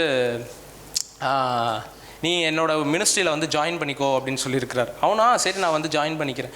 ஒரு மாதம் பார்த்தீங்க அப்படின்னா அவனை ஆளக்கானா. அவரும் அந்த சிக்னலில் போகும்போதெல்லாம் தேடி இருக்கிறாரு. அந்த சிக்னலில் அவன் கிடைக்கவே இல்லை. எங்கடா அந்த மனுஷன் அப்படின்னு தேடிக்கிட்டே இருந்திருக்கிறார். ஒரு மாதம் கழித்து அவர் பார்க்குறாரு, அவனை கண்டுபிடிச்சிட்டார். சிக்னலில் கண்டுபிடிச்சோடனே கேட்குறாரு, நான் உனக்கு $1000 கொடுத்துட்டு என்னோட மினிஸ்ட்ரியில் சேர்ந்துக்கோ அப்படின்னு சொன்னேனே, ஏன் நீ என்கிட்ட மறுபடியும் வந்து சேரலன்னு கேட்டோன்னே அவன் என்ன தெரியுமா சொன்னான்? எனக்கு அதில் விருப்பம் கிடையாது, எனக்கு பிச்சை எடுக்கிறது தான் பிடிச்சிருக்குது, ஏன்னா இதுதான் எனக்கு திருப்தியை தருது அப்படின்றான். அவனுக்கு நல்ல வாழ்க்கையில் விருப்பம் இல்லை பாருங்க. அவனுக்கு ஏதோ ஒன்றை குறித்து ஒரு பசி இருக்குது பாருங்க. அதனால தான் ஆண்டவர் சொல்கிறார், ஆவியில் பிச்சைக்காரனா என்ன தெரியுமா? I need more Lord, I need more அப்படின்ட்டு நிற்கிற ஒரு மனுஷன். சொல்லுங்க, லார்ட் ஐ நீட் மோர். ஆண்டவரே எனக்கு இது பத்தலை, எனக்கு இன்னும் தாங்க. இப்போ இன்னைக்கு ஒரு பசியில் இருக்கிறீங்கன்னு வச்சுக்கோங்க, ஆண்டவரால் என்ன பண்ண முடியும்னா உங்களை திருப்தி ஆக்க முடியும். அதனால எப்பவுமே என்ன ஆயிடாதீங்கன்னா திருப்தி ஆயிடாதீங்க. எனக்கு ஆண்டவரே எனக்கு இவ்வளோ பணம் வேணும், ஆண்டவரால் திருப்தி ஆக்க முடியும். ஆண்டவரே எனக்கு இந்த ஞானம் வேணும், ஆண்டவரால் திருப்தி ஆக்க முடியும். ஆண்டவரே எனக்கு இந்த போஸ்டிங் வேணும், ஆண்டவரால் திருப்தி ஆக்க முடியும். திருப்தி ஆயிட்டீங்க அப்படின்னா அடுத்த ஆண்டவர் இடத்துலேருந்து பெற்றுக்கொள்ள மாட்டீங்க. அந்த லெவலில் சஸ்டெயின் ஆகி நின்றுவீங்க. பசி இருக்கிறவன் திருப்தி ஆகாதவன் மறுபடி பெற்றுக்கொண்டுக்கிட்டே இருப்பான். ஏன்னா டிஜிஎஸ் தினகரன்ட்ட வந்துட்டு ஒரு ஊழியக்காரர் கேட்டார் பாருங்க, எனக்கு ஊழியத்தை குறித்த ஒரு அட்வைஸ் சொல்லுங்க அப்படின்னு சொன்னார். உனக்குள்ளே இருக்கிற பசியை மட்டும் என்றைக்குமே போக விட்டுறாத அப்படின்னு சொல்லியிருக்கிறாரு. எப்போவுமே திருப்தி ஆயிராத அப்படின்னு சொல்லியிருக்கிறாரு. அப்படின்னா என்ன தெரியுமா? திருப்தி ஆகிறவங்க ஒரு இடத்துல ஸ்டக்காகி நின்றுவாங்க. திருப்தி ஆகாதவர்கள் எனக்கு இன்னும் வேணும்னு நிற்பாங்க. இப்படி தான் மோசே இருக்கிறத நம்ம பார்க்க முடியுது. மோசே தன்னுடைய வாழ்க்கையில் ஆண்டவருடைய செயல்களை அப்படி பார்த்த ஒரு மனுஷனாக இருக்கிறான். செங்கடல் பிளந்ததை பார்க்குறான், ஆண்டவர் அனுப்பிச்ச வாதைகளை பார்க்குறான், இஸ்ரவேலுக்கு ஆண்டவர் செஞ்ச எல்லா அற்புதங்களையும் பார்க்குறான். எல்லாத்தையும் பார்த்ததுக்கப்புறம் ஆண்டவர் என்கவுண்டர் பண்ணும்போது என்ன தெரியுமா சொல்கிறான்? Lord show me your glory அப்படின்றான். உம்முடைய மகிமையை எனக்கு காண்பித்தருளும் அப்படின்றான். எங்கே இருக்குன்னா யாத்ரா 33 இருக்கு பாருங்க. 33:18 போடுங்க. உம்முடைய மகிமையை எனக்கு காண்பித்தருளும் என்றார். இவன் மகிமையை பார்க்கலையா என்ன? நான் ஒரு கேள்வியை கேட்டிருப்பேன் மோசேட்ட. இங்கே மோசேவே, செங்கடலை பிளந்ததை நீ பார்க்கலையா? ஆண்டவர் வாதைகள் அனுப்பிச்சாரே அதை நீ பார்க்கலையா? ஆண்டவர் வல்லமையுள்ள புயத்தினால ஓங்கிய கரத்தினால வெளியே கொண்டு வந்தாரே எகிப்திலிருந்து, அதை நீ பார்க்கலையா? எதுக்கு நீ மறுபடியும் ஷோ மீ யுவர் க்ளோரி அப்படின்ற? ஆண்டவர் அதெல்லாம் கேட்கல பாருங்க. நீ கேட்டேல, நீ என்னுடைய மகிமையை பார்க்கணுன்ட்டேல, நீ இது வரைக்கும் இல்லாத சில பரிமாணங்களை என்னிடத்துலேருந்து நீ பார்க்க ஆரம்பிப்பா அப்படின்னு சொல்லிட்டு தன்னுடைய பரிமாணங்களை ஆண்டவர் காண்பிக்கிறார் மோசேக்கு. மோசே அவனுடைய லைஃப் ஸ்டைலில் பார்த்தீங்கன்னா பயங்கரமான அற்புதங்கள்னாலையும் அடையாளங்கள்னாலையும் நிறைந்த ஒரு மனுஷனாக மாறுறான். 80 வயசில் ஒரு மனுஷனால் நீங்கள் சொல்லுங்கள், மலை மேலே ஏறி இறங்கி வர முடியுமா? சிலர்லாம் 50 வயசில் இருப்பீங்க, பிரதர் இந்த கால் வந்து பிடிச்சிக்கிச்சு பிரதர். 50, சிலர்லாம் 30 வயசுல பிரதர் இப்படி சீட்டில் உட்காந்தா 2 நிமிஷத்துக்கு மேலே உட்கார முடியல பிரதர், கால் வந்து பிடிச்சிக்குது அப்படின்னு சொல்லுவாங்க. 80 வயசில் மலை ஏறுறதுன்றது சாதாரண விஷயம் கிடையாது. அந்த அந்த விஷயம் எப்படி மோசே மேலே வந்துச்சு அப்படின்னா, அவனுக்குள்ள ஒரு ஆவிக்குரிய பசி இருந்துச்சு. அந்த பசி அவனை திருப்தியாக விடவே இல்லை, அவனுடைய சரீரத்தை ஆரோக்கியமாக வச்சுருந்துருக்கு. அப்போ நான் சொன்னேன், ஸ்பிரிச்சுவல் ஹங்கர்ன்றது, ஆவிக்குரிய பசின்றது இந்த நேச்சுரல் ஹங்கரை விட ரொம்ப ஸ்ட்ராங்கானது, பவர்ஃபுல்லானது. 80 வயசில் யோசிச்சு பாருங்கள், 80 வயசில் ஒரு மனுஷன் மலை ஏறுறான் அப்படின்னா யோசிச்சு பாருங்கள். வேதவசனத்தில் போட்டிருக்கு, அவனுடைய கண்கள் இருளடையவில்லை அப்படின்ட்டு இருக்குது. இருளடையவில்லைன்னா எத்தனை வயசில்? 120 வயசில் அவனுடைய ஐசைட் எப்படி இருக்குன்னா ஷார்ப்பாக இருக்குதான், தூரத்தில் இருக்கிற விஷயம் கூட அவனுக்கு தெரியுதான். தட் இஸ் கால், அது ஏன் தெரியுமா? Lord show me your glory. ஆண்டவரே உம்முடைய மகிமையை எனக்கு காண்பித்தருளும். இப்படி கேட்ட ஒரு மனுஷன்ட்ட ஆண்டவர் வெளிப்படுத்துறார். அவன் திருப்தி ஆகலை. அவனுடைய ப்ரேயர் என்ன தெரியுமா சொல்கிறான்? ஆண்டவரே, இதுக்கு முந்தின வசனங்களில் இருக்கும் யாத்ரா 33, ஆண்டவரே உம்முடைய வழிகளை எனக்கு காண்பியும் அப்படின்றான். வேதவசனத்தில் போட்டிருக்கு, சங்கீதத்தை 107 போட்டிருக்கு, 103 போட்டிருக்குது, இஸ்ரவேல் ஜனங்களுக்கு தமது கிரியைகளையும், மோசேக்கு ஆண்டவர் தமது வழியையும் இஸ்ரவேல் ஜனங்களுக்கு தமது கிரியையையும் வெளிப்படுத்தினார் அப்படின்ட்டு இருக்கு. இவங்களுக்கெல்லாம் தெரிஞ்சது என்ன அப்படின்னா, ஆண்டவர் எப்படி கிரியை செய்வார்ன்றது தெரியும். ஆனால் ஆண்டவர் மோசைக்கு என்ன டீச் பண்ணிட்டார் அப்படின்னா, அந்த அற்புதத்தை எப்படி செய்வேன் அப்படின்ற அந்த வழியவே டீச் பண்ணிட்டாராம். அதை பார்க்கணும், அது வேணும்னு சொன்னவனுக்கு ஆண்டவர் அது எப்படி அதை ஆக்சஸ் பண்ணுறதுன்னே சொல்லி கொடுத்துட்டாரு. மோசே கிட்ட நீங்கள் பழைய ஏற்பாட்டில் பார்த்த பல தீர்க்கதரிசிகள்கிட்ட இல்லாத ஒரு டைமென்ஷனை நீங்கள் மோசைட்ட பார்க்க முடியும். ஸ்ட்ரென்த்தை பார்க்க முடியுது, பவரை பார்க்க முடியுது, பயங்கரமான விஷயங்கள்லாம் பார்க்க முடியுது. ஏன் பார்க்க முடியுது அப்படின்னா, அவனுக்குள்ளே அப்படி ஏற்பட்ட பசி இருந்துச்சு. டைமென்ஷனை காமிக்கிறாரு. சிலருக்கு மட்டும்தான் அற்புதங்கள் தேவைப்படுது, ஆனால் இங்கே மோசேக்கு அந்த அற்புதங்கள் மட்டும் கிடையாது, அந்த அற்புதங்களை செய்கிறதுக்கு ஒரு விஷயம் இருக்குல்ல, ஆண்டவரே அதை எனக்கு சொல்லி கொடுங்க அப்படின்றான். பிசாசே மோசையை பார்த்து கன்ஃபியூஷன் ஆகிறான். என்னடா மனுஷன், யாரா அந்த மனுஷன், 120 வயசாகுது, இன்னும் வீக் ஆகாமல் இருக்கிறான், இன்னும் சாகாமல் இருக்கிறான், இன்னும் இவன்ட்ட இருக்கிற பலன்லாம் மாறல. பிசாசு வந்து யாருடைய டெட் பாடியும் கேட்கல பாருங்க, ஒருத்தன் டெட் பாடியை மட்டும் கேட்குறான். எனக்கு மோசையோடைய டெட் பாடி வேணும். ஏன்னா அதில் ஏதோ ஒன்று இருக்குது, அதை நான் அனலைஸ் பண்ண வேண்டியது இருக்குது. எந்த மனிதன்ட்டையும் இல்லாத ஏதோ ஒன்று மோசையோடைய டெட் பாடியில் இருக்குன்னு அனலைஸ் பண்ணணும் அப்படின்னு விருப்பப்படுறான் பிசாசு. எப்படி இவன்கிட்ட மட்டும் மரணம் செயல்படலை, எப்படி இவன் மட்டும் இவ்வளோ தூரம் உயிரோடு இருக்கிறான்? பசி இருக்கிறவன் உயிரோடு இருப்பான். அதுவும் ஆவிக்குரிய பசி இருக்கிறவன் வீக் ஆக மாட்டான், அவன் வர வர ஸ்ட்ராங் ஆவான். அவனுக்கு வயசு கூட கூட பலன் குறுகி போய் உட்கார மாட்டான். வயசு கூட கூட இருக்கிற ஸ்ட்ரென்த்தை விட அதிகமான பலத்தில் அவன் செயல்பட்டுக்கிட்டே இருப்பான். உங்களுக்கு வயசு கூடுதா, பரவாயில்ல, கவலைப்படாதீங்க. உங்களுக்குள்ள இருக்கிற ஆவிக்குரிய பசியை கூட்டுங்க, உங்களுடைய சரீரம் வீக் ஆகாது, உங்களுடைய சரீரம் ஸ்ட்ராங் ஆகிறத நீங்கள் பார்க்க முடியும். அவன் பாடியில் அந்த அளவுக்கு க்ளோரி இருந்திருக்கு. ஏசு ஜெபம் பண்ணும் பொழுது அந்த மறுரூப மலையில் 2 பேர் வராங்க, ஒன்று எலியா, இன்னொன்று மோசே. இந்த 2 பேரும் பவர்ஃபுல்லாக பயன்படுத்தப்பட்டவங்க. அவன்கிட்ட அவ்வளோ சீக்ரெட் இருக்குங்க. ஏசு ஏங்க மோசையை போய் சந்திக்கணும்? அவன் அந்த அளவுக்கு ஆண்டவர்கிட்ட கேட்டிருக்கிறான். சில திருப்தி ஆயிடுவாங்க, போதும் ஆண்டவரே, செங்கடலை பிளந்தீங்க அவ்வளோதான், இந்த இஸ்ரேல் ஜனங்களெல்லாம் கொண்டு வந்துட்டேன் அவ்வளோதான். ஆனால் வேறு சிலர் இருக்கிறாங்க, இன்னும் உம்மிடத்தில் உண்டே, இன்னும் உம்மிடத்தில் உண்டே, இன்னும் உம்மிடத்தில் உண்டே, இன்னும் உம்மிடத்தில் உண்டே. தேவத்துவத்தின் பரிபூர்ணம் எல்லாம் அவருக்குள் வாசமாயிருக்கிறது அப்படின்ட்டு இருக்குது. அப்போது அவர்கிட்ட ஒரு பரிபூர்ணம் இருக்குது. அந்த லெவலை இன்னும் நீங்கள் எக்ஸ்பீரியன்ஸ் பண்ணவே இல்லை. இயேசு வாழ்ந்த மாதிரி யாருங்க இப்போ வாழ்ந்துக்கிட்டு இருக்கிறா? இயேசுக்கு நடந்த அற்புதங்கள் மாதிரி யாருக்கு நடந்துக்கிட்டு இருக்கு? பயங்கரமான கிரியேட்டிவ் மிராக்கிள்ஸ் அவருடைய மினிஸ்ட்ரியில் நடந்திருக்குது. அவருக்குள்ள ஒரு பசி இருந்துச்சு, அவர்கிட்ட அவ்வளோ இருக்குது. ஆனால் நம்ம 2 அற்புதங்கள் நடந்த உடனே அவ்வளோதான் பிரதர், சூப்பர் பிரதர், நம்மளுடைய மினிஸ்ட்ரியை போட்டு ப்ரொமோட் பண்ணிடுவோம். அவருக்கு அதெல்லாம் ஒரு விஷயமாவே தெரியலை.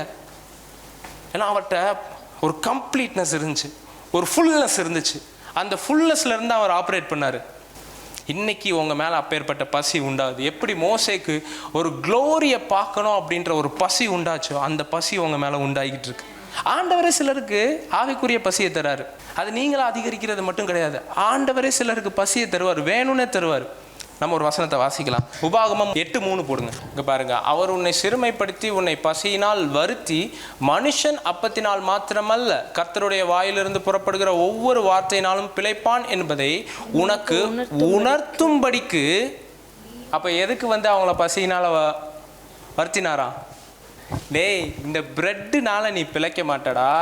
இந்த பிரெட்டை தாண்டி ஒன்று இருக்குது, இந்த அப்பத்தை தாண்டி ஒன்று இருக்குது, நார்மலாக இருக்கிற பசியை தாண்டி ஒன்று இருக்குது. That is called spiritual hunger. அந்த ஹங்கர் உனக்குள்ளே இருந்துச்சுன்னா மனுஷன் அப்பத்தினால் மாத்திரம் கிடையாது, தேவனுடைய வாயிலிருந்து புறப்படுகிற ஒவ்வொரு வார்த்தையினாலும் பிழைப்பான்னு இருக்குது. இன்னைக்கு மனுஷன் அப்பத்தினாலையும் பணத்தினாலையும் திருப்தி ஆகணும் அப்படின்றத பார்த்துக்கிட்டு இருக்கிறான். ஆண்டவர் சிலருக்கு அதை கொடுக்காம இருக்கிறதுக்கான காரணம் என்ன தெரியுமா? உங்களுக்குள்ள இருக்கிற ஆவிக்குரிய பசியை கூட்டணுன்றதுக்காக தான். ஏன் நான் கேட்டது எனக்கு இன்னும் வரல பிரதர்? உங்களுக்குள்ள இருக்கிற ஆவிக்குரிய பசி அவர் இன்க்ரீஸ் பண்ணணும்னு நினைக்கிறார். அவனுக்கு பணம் ஒரு மேட்டராகவே இருக்காது. ரொம்ப சுலபமாக தேவனுடைய ராஜ்யத்தில் பணம்ன்றது ஒரு விஷயமே கிடையாது. முதலாவது தேவனுடைய ராஜ்யத்தையும் அவருடைய நீதியும் தேடுங்கள், அப்பொழுது இவைகள் எல்லாம் உங்களுக்கு கூட கொடுக்கப்படும்னா என்ன தெரியுமா? ஃபர்ஸ்ட் கிங்டம் வை. இதெல்லாம் ஆடட் அன்டு யூன்ட்டு இருக்கு, அதாவது சேர்க்கப்படுறதான். இப்போ கடையில் போய் சிக்கனை வாங்குறீங்க, சிக்கனை வாங்கினோடனே அதுக்கு ஒன்று தருவான், மயனைஸ். அது வாங்கினா அது கிடைக்கும். அந்த மாதிரி ராஜ்யத்தை ஒரு மனுஷன் தேடிக்கிட்டு இருக்கிறான் அப்படின்னா ஆட்டோமேட்டிக்காக பணம் அவன்கிட்ட ஆட் ஆகிரும் அப்படின்னு அர்த்தம். ரொம்ப ஈஸியாக ஆட் ஆகிரும் அப்படின்னு அர்த்தம். நீங்கள் இன்றைக்கி சொல்லிட்டு இருக்கிறீங்க, எனக்கு ஆண்டவர் இந்த பணத்தை தாங்க, எனக்கு இந்த தேவையை சந்திங்க, எனக்கு அதை செய்யுங்க அதை செய்யுங்க. எனக்கு பசியை தாங்க. யார் ரெய்னார்ட் போங்கே பற்றி இங்கே யார் கேள்விப்பட்டிருக்கிறீங்க? ரெய்னார்ட் போங்கே பற்றி கேள்விப்பட்டிருக்கிறீங்களா? சரி, டிஎல் ஆஸ்மானை பற்றி கேள்விப்படல. ரெய்னார்ட் போங்கேன்ற தேவ மனுஷனை பற்றி யாராச்சும் கேள்விப்பட்டிருக்கிறீங்களா? நீங்கள் ஏதோ ஃபாரின் பேரை சொல்கிறீங்க பிரதர். நீங்கள் ஃபாரின் பேரெல்லாம் சொல்லிவிட்டு என்கிட்ட இவரை கேள்விப்பட்டிருக்கீங்களா அவரை கேள்விப்பட்டிருக்கிறீங்களா அப்படின்றீங்க. இவங்களாம் ஆண்டவரால் பயன்படுத்தப்பட்ட வல்லமையான தேவ மனிதர்கள். ஆமாம். So if you are in a ministry, உங்களுக்கு ஊழியத்தில் இருந்திருந்தீங்கன்னா கண்டிப்பாக அவங்கள தெரிஞ்சிருக்கும்.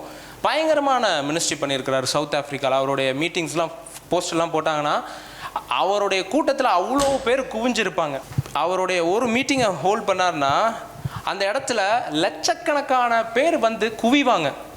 ஆனால் அவருடைய லைஃப்லேயும் ஒரு கட்டத்தில் கஷ்டத்தில் இருந்தார். அது என்ன கஷ்டம் தெரியுமா? பண கஷ்டம். பண கஷ்டத்தில் இருக்கும்போது ஒரு நாள் ரோட்டில் நடந்து போயிட்டு இருந்தார். அவருக்கு ஒரு $50 தேவைப்பட்டிருக்குது, $50 தேவைப்பட்டிருந்திருக்கு. அப்போது இவர் கேட்டிருக்கிறாரு ஆண்டவர்கிட்ட, எனக்கு இந்த தேவைகளை சந்திக்கணும். ஆண்டவர் சொன்னார் அவர்கிட்ட, ரெய்னார்ட் போங்கே, நான் உனக்கு $1 மில்லியன் இப்போ என்னால் தர முடியும் அப்படின்னு சொன்னார். எவ்வளோ தருவேன்னு சொன்னார்?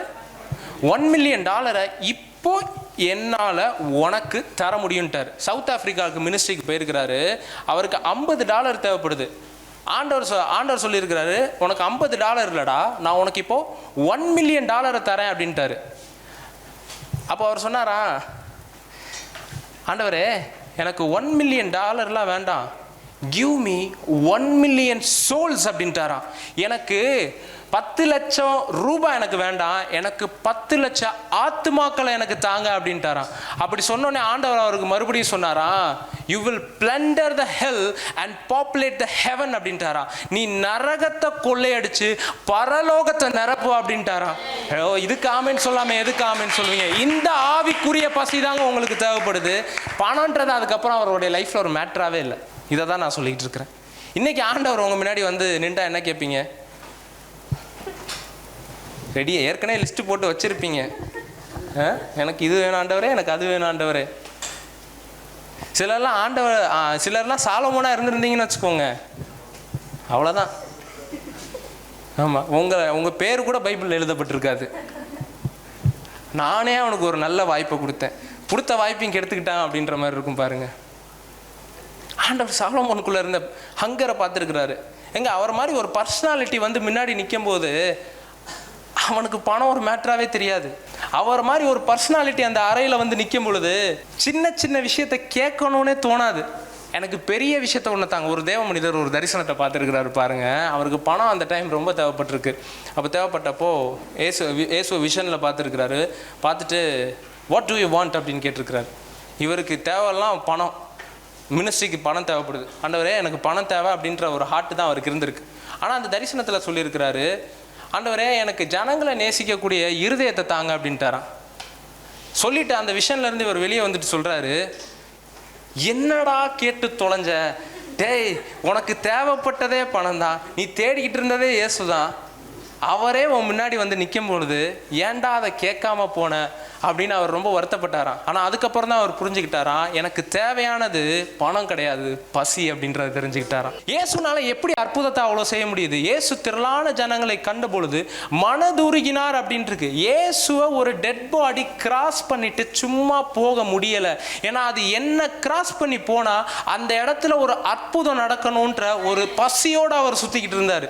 இயேசுவை எது தெரியுமா ஈர்த்துக்கிட்டு இருந்துச்சு? அந்த பசி ஈர்த்துக்கிட்டு இருந்துச்சு. வியாதி உள்ளவர்களை அவர் பார்த்தா அவங்கள உடனே சுகமாக்கணும்னு நினைக்கிறார். ஏன் தெரியுமா? அவருக்குள்ள ஒரு ஸ்பிரிச்சுவல் ஹங்கர் இருந்துகிட்டே இருந்திருக்கு. இயேசுவின் நாமத்தினால் அப்பேற்பட்ட பசி உங்களுக்கு உண்டாவதாக என்று நான் சொல்லுகிறேன். இயேசுவின் நாமத்தினால் அப்பேற்பட்ட பசி உங்க மேல உண்டாவதாக என்று நான் சொல்லுகிறேன். அப்ப என்ன பண்றாரு ஆண்டவர்? உபாகமம் 8:3 போடுங்க. அவர் உன்னை சிறுமைப்படுத்தி உன்னை பசியினால் வருத்தி மனுஷன் அப்பத்தினால் மாத்திரமல்ல கர்த்தருடைய வாயிலிருந்து புறப்படுகிற ஒவ்வொரு வார்த்தையினாலும் பிழைப்பான் என்பதை உனக்கு உணர்த்தும் படிக்கோ. உனக்கு உணர்த்தும் படிக்கு. அப்பத்தினால மட்டும் பிழைக்க மாட்டான். இந்த வசனம் இன்னொரு இடத்துல புதிய ஏற்பாட்டில் குறிப்பிடப்பட்டிருக்கிறத நம்ம பார்க்க முடியும். எங்கன்னா இயேசுவை பிசாசு சோதிக்கிறப்போ இந்த வசனம் குறிப்பிடப்பட்டிருக்கிறத பார்க்க முடியும். இயேசு அங்கே மிகுதியான பசியில் இருக்கிறாரு. வேதவசனத்தில் போட்டிருக்குது, அவருக்கு பசி உண்டாயிற்று அப்படின்ட்டு இருக்கு. இயேசுவுக்கு பசி உண்டாயிடுச்சு. அப்போ பிசாசு வந்து சொல்கிறான், இந்த கல்லுகளை அப்பமாகும்படி கட்டளையிடும் அப்படின்றான். என்ன பண்ணுறான்னா, அவர்கிட்ட இருக்கிற நேச்சுரல் ஹங்கரை தூண்டி விடணும்னு நினைக்கிறான். இயேசு வேற ஒரு மனுஷனாக இருந்திருந்தீங்கன்னு வைங்க, பிசாசு சொல்லியிருந்தான்னு வைங்க, இந்த கல்லை எதுக்கு அப்பமாக மாற்றணும், கல்லை வந்து ஒரு சிக்கன் பிரியாணி மட்டன் பிரியாணியாக மாற்றுவோம்டான்னு பிசாசுக்கே நீங்கள் ஐடியா கொடுத்துருப்பீங்க. நல்லவங்க மாதிரியே நடிக்கிறீங்க. பிசாசுக்கு ஐடியா கொடுத்துருப்பீங்க, கல்லை எதுக்கு அப்பமா மாற்றணும், பிரியாணியாக மாற்றிடலாம் அப்படின்னு சொல்லியிருப்பீங்க. ஆனால் இயேசு ஏன் அந்த நேரத்தில் சோதிக்கப்பட்டும் அவர் அதுக்குள்ளே விழலை தெரியுமா? அவர் கடவுள் அப்படின்ற ஒரு விஷயத்தினால மட்டுமல்ல, அவருக்குள்ள வேற ஒன்றை குறித்திருந்த ஆவிக்குரிய பசி. அவர் சொல்றாரு, என் பிதாவின் சித்தத்தை செய்வதே எனக்கு போஜனம் அப்படின்றாரு. என்னோட ஃபுட்டு இங்க இருக்கிற அப்போ இல்லடா, என்னுடைய ஃபுட்டு அவருடைய சித்தத்தை செய்யறது தான்டா என்னோட ஃபுட்டே அப்படின்றாரு. அந்த ஃபுட்டை தான் இயேசு டெய்லி எடுத்திருக்கிறாரு. அந்த ஃபுட்டை ஒருத்தன் எடுத்தான் அப்படின்னா இந்த உலக பிரகாரமான பசி அவனுக்கு தீந்துரும் பாருங்க. அதான் சொல்றாரு, என்னிடத்துல ஒருத்தன் தாகமா இருக்கிறானா, பசியா இருக்கிறானா, அவன் வரட்டும் அப்படின்றாரு. ஏன்னா நான் அவனை திருப்தி ஆக்கிடுவேன். ஆண்டவர் தேடி போகிற ஒரு மனுஷனும் பசி இருக்கிற மனுஷனை தான் தேடி போகிறார். எப்படின்னு பார்த்தீங்கன்னா, மோசே முத இவ்வளோ ஷோமி யுவர் க்ளோரி அப்படின்றான்ல, அவன் எங்கே தெரியுமா ஆண்டவர் என்கவுண்டர் பண்ணுறான்? ஒரு முச்செடியில் என்கவுண்டர் பண்ணுறான். ஒரு முச்செடியில் இருக்கிற தேவதூதன் அவன் என்கவுண்டர் பண்ணுறான். தூரத்தில் பார்க்கும்போது அக்கினி எரிஞ்சிக்கிட்டு இருக்கிற ஒரு முச்செடியை பார்க்குறான். யாத்ராகமம் 3:3 இருக்கு பாருங்க, போடுங்களேன். யாத்ராகமம் 3:3. அப்பொழுது மோசே, இந்த முச்செடி வெந்து போகாது இருக்கிறது என்ன? நான் கிட்ட போய் இந்த அற்புத காட்சியை பார்ப்பேன் என்றான். எல்லாரும் சரி எதுக்கு அங்கே எரிஞ்சுக்கிட்டு இருக்கு அப்படின்னு போயிருப்பாங்க. ஆனால் இவன் மட்டும் இந்த அற்புத காட்சியை நான் பார்க்கணும் அப்படின்ற ஒரு பசி அவனுக்கு அப்போவே இருந்திருக்கு.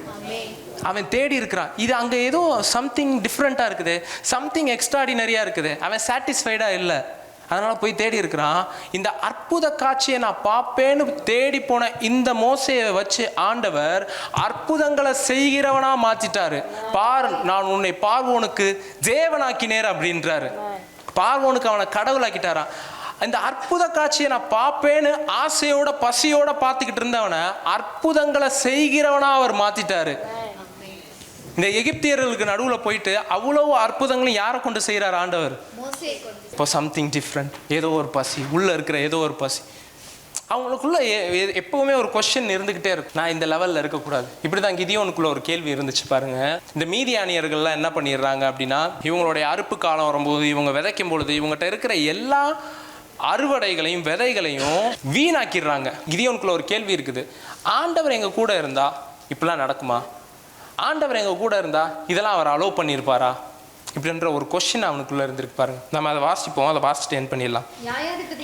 6வது அதிகாரம் 13ஆம் வசனம். கர்த்தர் எங்களோட இருந்தால் இவைகள் எல்லாம் எங்களுக்கு நேரிடுவானேன், கர்த்தர் எங்களை எகிப்திலிருந்து கொண்டு வரவில்லையா என்று எங்கள் பிதாக்கள் எங்களுக்கு விவரித்து சொன்ன அவருடைய அற்புதங்கள் எல்லாம் எங்கே?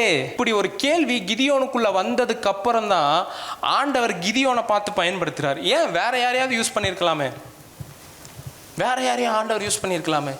இல்லை, இவனுக்குள்ள ஒரு பசி இருந்துச்சு. கர்த்தர் எங்கள் கூட இருந்தா இதெல்லாம் ஏன் நடக்குது, இதெல்லாம் நடக்க முடியாது, இதெல்லாம் நடக்கக்கூடாது அப்படின்ற ஒரு பசி அவனுக்குள்ளே இருந்துச்சு.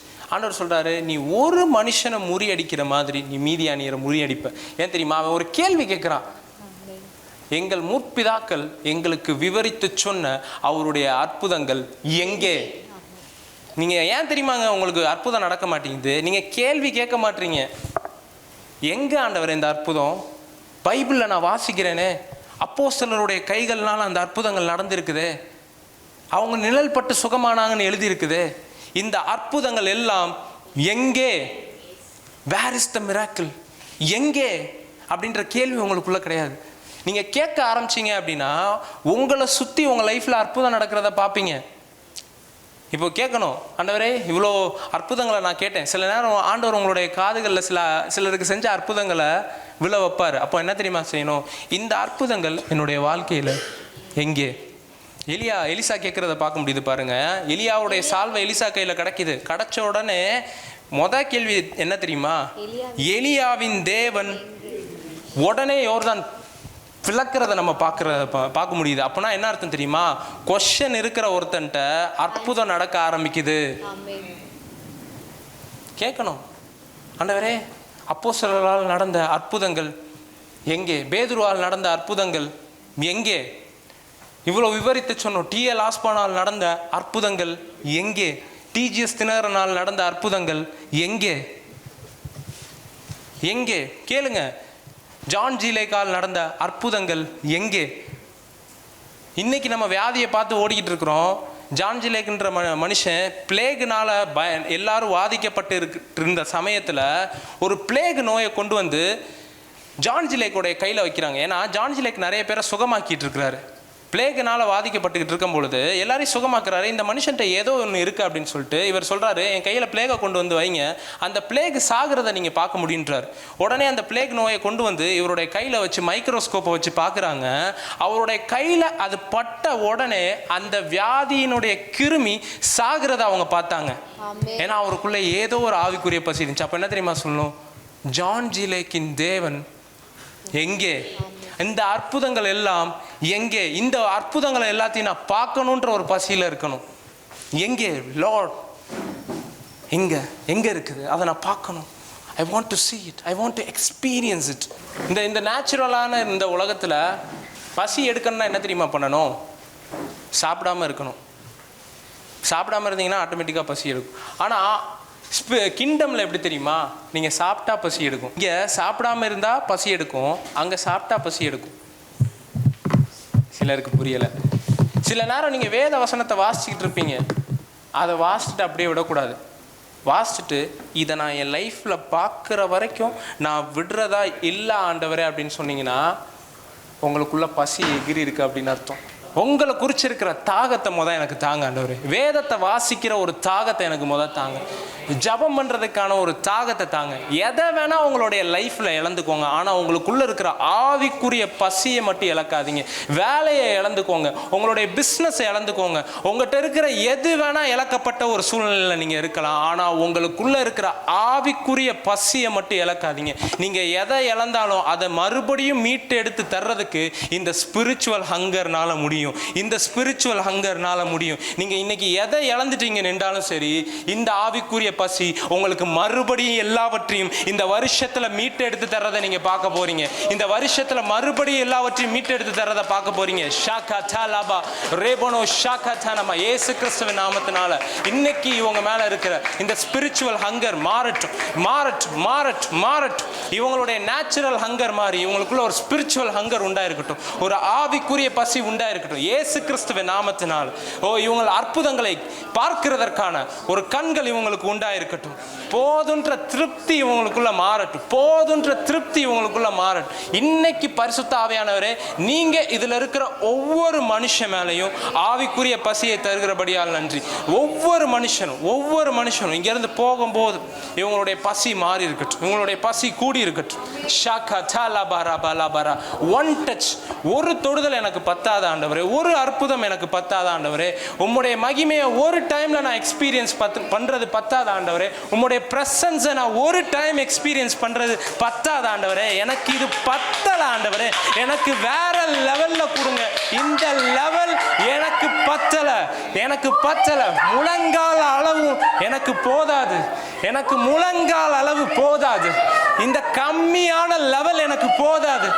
லெவல் இன்க்ரீஸ் ஆகட்டும், லெவல் இன்க்ரீஸ் ஆகட்டும், லெவல் இன்க்ரீஸ் ஆகட்டும், லெவல் இன்க்ரீஸ் ஆகட்டும். இன்னைக்கு இவங்க மேல இருக்கிற கெப்பாசிட்டி இன்க்ரீஸ் ஆகட்டும். இன்னைக்கு இவங்க மேல இருக்கிற ஸ்பிரிச்சுவல் கெப்பாசிட்டி இன்க்ரீஸ் ஆகட்டும்.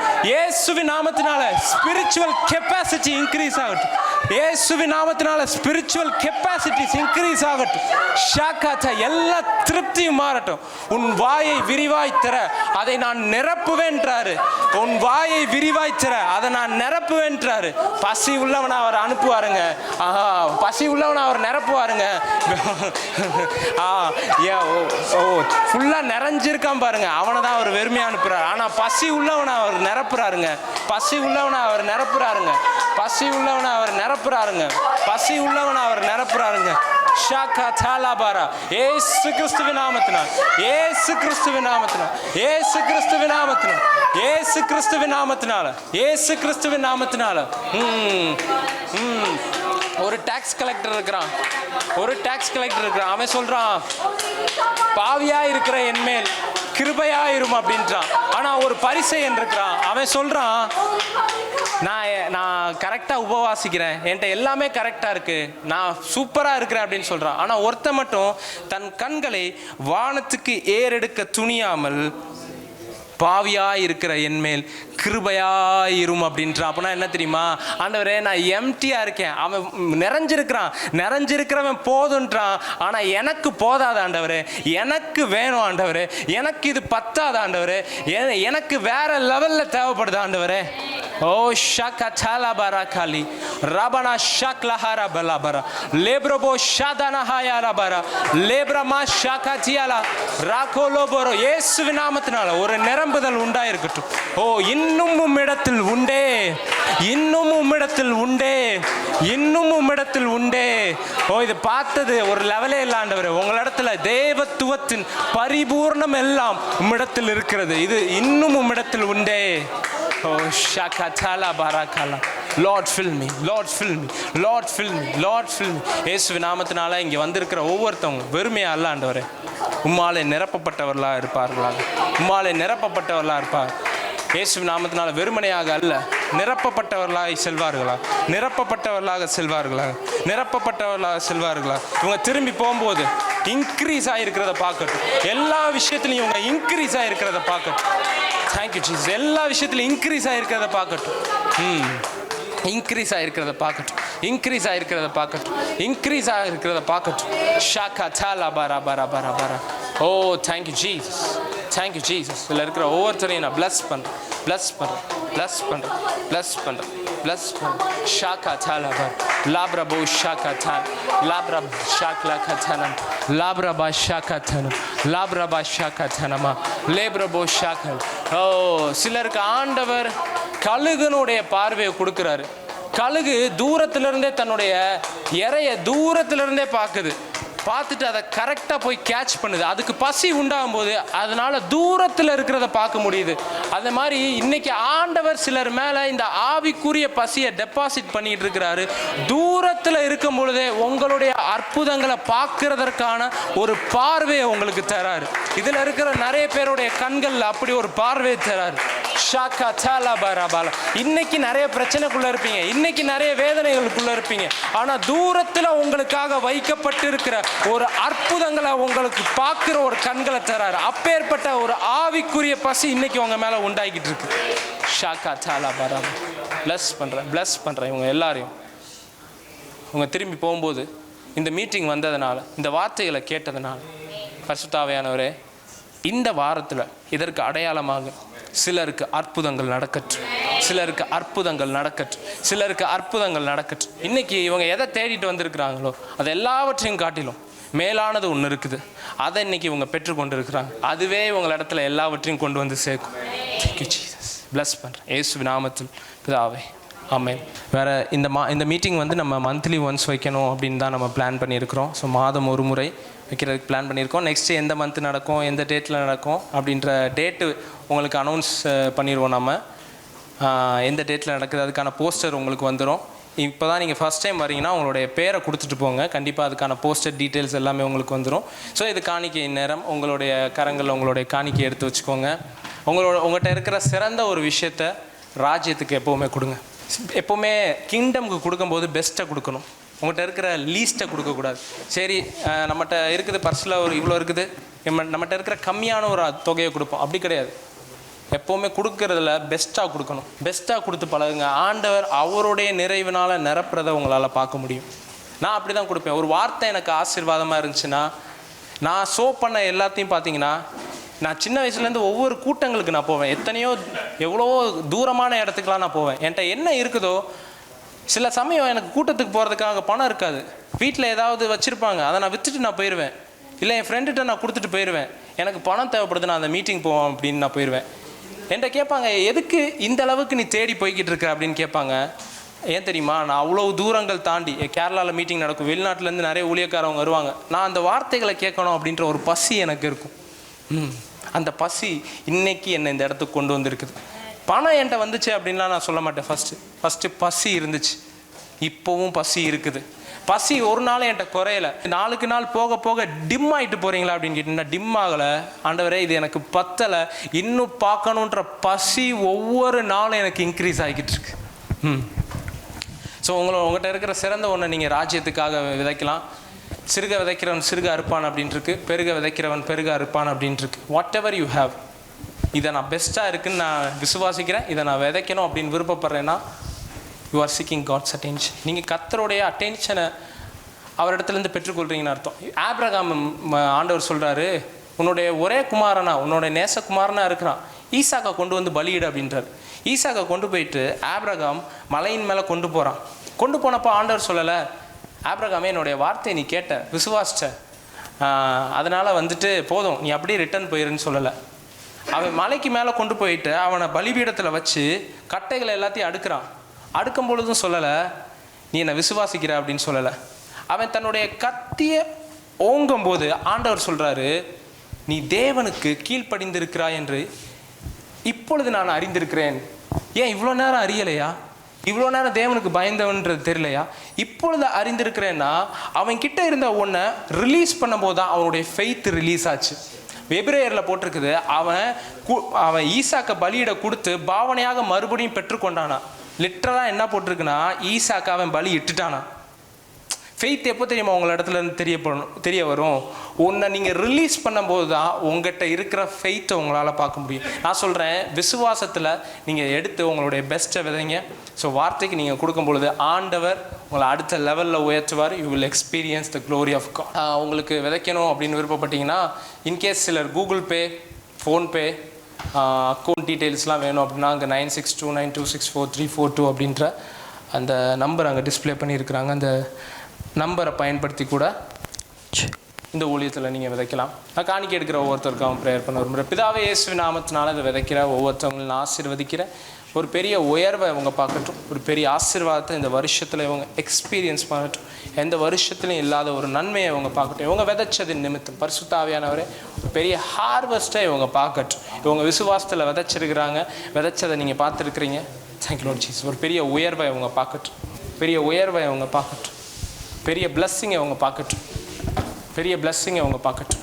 பெரிய பிளஸ்ஸிங்கை அவங்க பார்க்கட்டும். இயேசுவின் நாமத்தில் பிதாவே, ஆமென்.